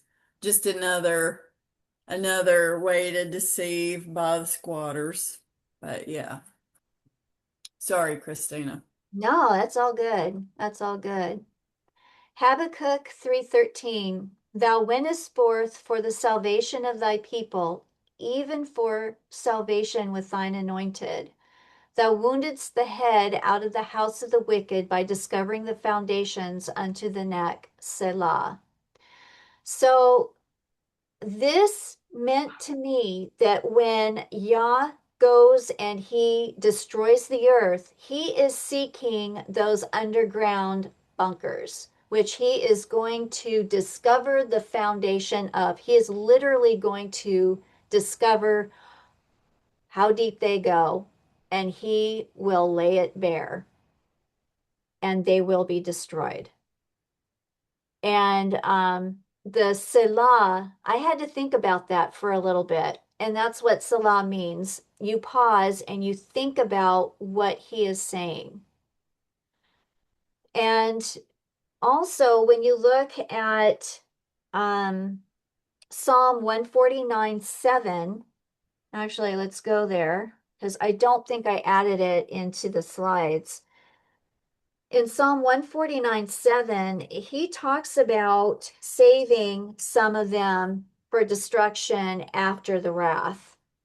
So it says here, to execute vengeance on the nations, punishments on the people, to bind their sovereigns with chains and their nobles with iron bands, to execute on them the written right ruling. A splendor it is for all his lovingly committed ones, praise Yah. So all the people are going to see the execution of those that have been left.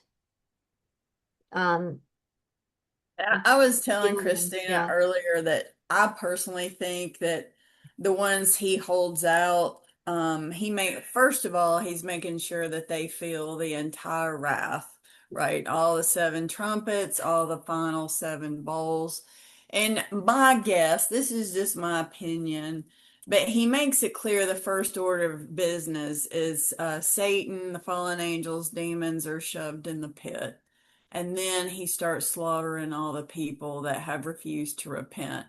He holds these guys out. My personal opinion, they are the highest ranking humans in Satan's on Satan's side that have been leading humans astray and going along with all the destruction of the earth, the deception of the people, the slaughtering, the pillaging of all that. So I think the ringleaders of the humans he leaves so his bride can go scoop them up, and then he is going to give them their punishment face to face. And I think that somewhere in Deuteronomy he talks about that his biggest enemies he will address face to face. So, and I think that's what's referenced here in Psalm 49. They might be thinking they've made it until, you know, they realize, oh no, and I forget where it is, Christina, you might know in Enoch. We just read it not too long ago, how they'll be begging for mercy and praising him and falling on their knees, worshiping Yahusha, but he will show them no mercy. Nope, they get their just desserts. And no, I unfortunately I don't have that scripture on me. But what I also wanted to point out is that this is Habakkuk 3:13. And what's really cool is that this is the number 13. Yah's wrath will happen in the 13th year since the Revelation 12 sign. Come down to the 28th week, which is when Yom Kippur occurs. Number 13, Yeshua, which means salvation, is in service that week. You can't, I The can't dispute it. coincidence. Yeah, right? I can't dispute it. There's too many things that keep pointing to 2029. Okay, let's go on to the next one. Does anybody else have any other comments?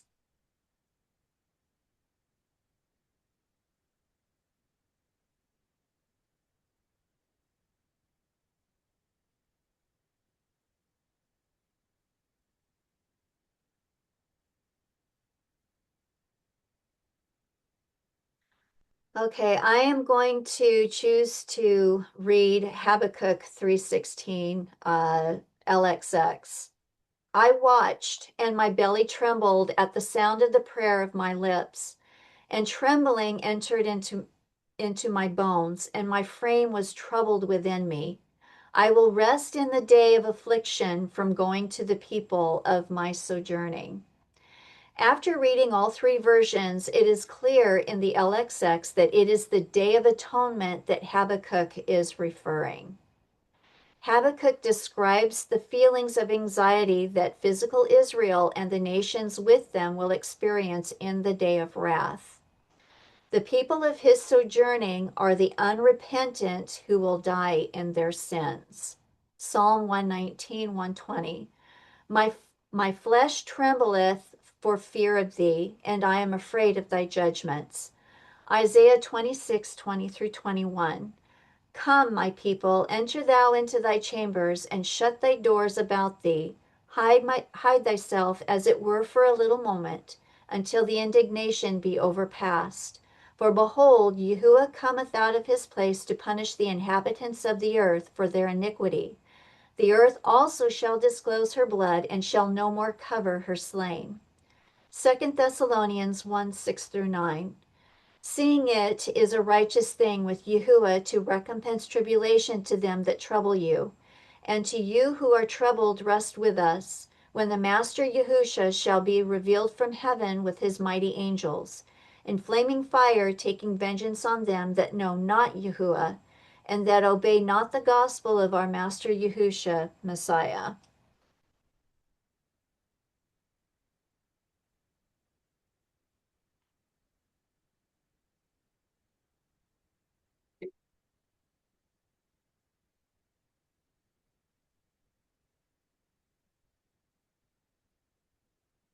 Habakkuk 3:17.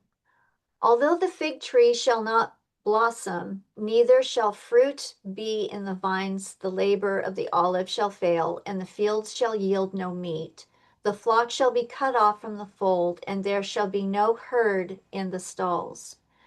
So, what made me think of is right now we are in the midst of a famine.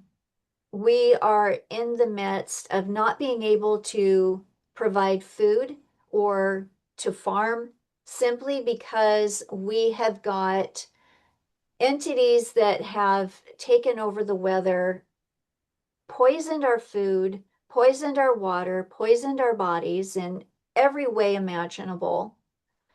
And this also made me think of Revelation 17:17.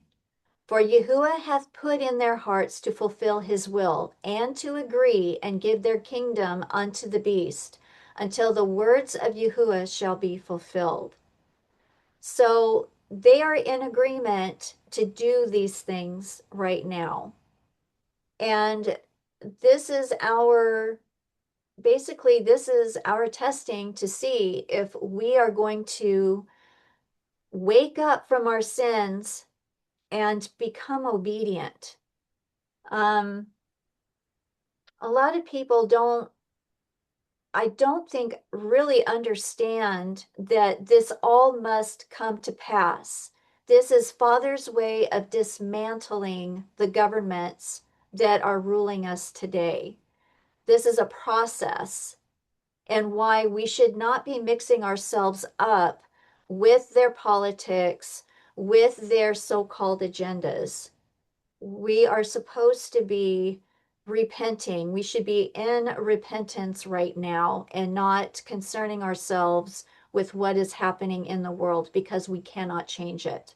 Father is in the process of dismantling the world. So then we can go into the millennial reign with a brand new reign with Yahusha Messiah, to be able to keep the Torah, to keep the commandments, and be under covenant with Yahusha.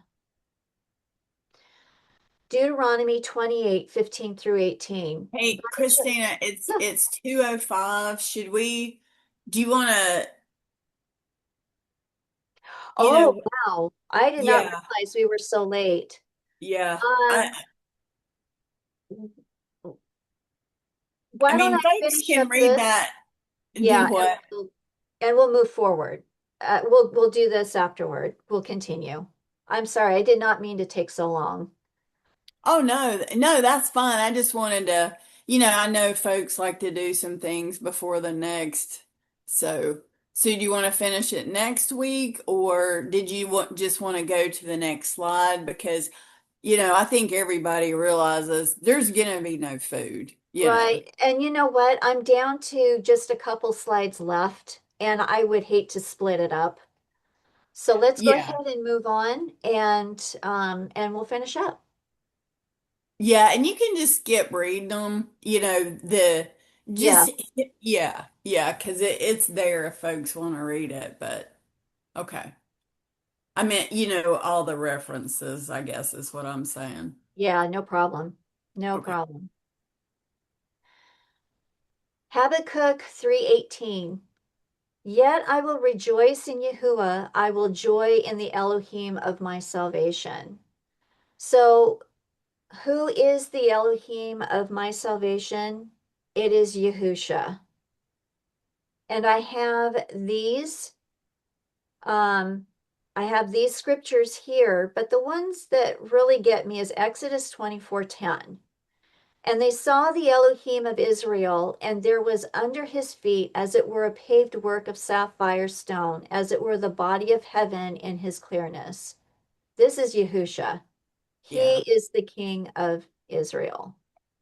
Yeah, he is the Elohim, God of Israel, right? And we talked about that, during Shavuot, that all the other nations, Yah put other angels over the Gentile nations, but over Israel, their Elohim was his son, Yahusha. Yep. Okay, very last slide.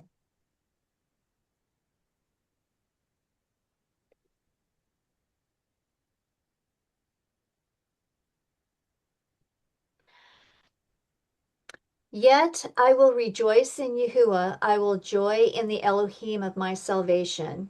Yahuwah the sovereign is my strength, and he will make my feet like hinds' feet, and he will make me walk. He will make me to walk upon mine high places, to the chief singer on my stringed instruments. Okay, so when I look at this and I compare to the LXX, the first thing that came to my mind is why is Habakkuk dedicating this poem to the chief singer of his stringed instruments? Because that makes no sense to me. Because when I read verse 19 in the LXX, it says, Yahuwah Elohim is my strength, and he will perfectly strengthen my feet. He mounts me upon high places that I may conquer by his song. To me, this sounds like the bride. This is the bride who will be singing that new song. And we see that in Revelation 14:3, Revelation 5:9 through 10, Psalm 144:9, Psalm 149:1, and especially we see it in Enoch 39:4 through 9. When Enoch was given another vision, he went up and he saw the elect. The elect is the bride, the righteous are the angels. And he saw them, let's see, he saw them praying for the children of men, and we see that in verse 5. Here mine eyes saw their dwellings with his righteous angels, and their resting places with the holy. And they petitioned and interceded and prayed for the children of men, and righteousness flowed before them as water, and mercy like dew upon the earth. So this is the bride who is praying for the people. And we know that it is because when Enoch sees it, he wishes to be there. Let's see. There I wish to dwell in verse 8. There I wish to dwell, and my spirit longed for that dwelling place. And there heretofore hath been my portion. For so has it been established concerning me before the Lord of spirits. In those days I praised and extolled the name of Yahuwah Elohim with blessings and praises, because he hath destined me for blessing and glory according to the good pleasure of Yahuwah of spirits. So this means that Enoch was already chosen as a bride from the very beginning, and he knows that when Yahusha raises again, he will be among the 144,000 of the chosen.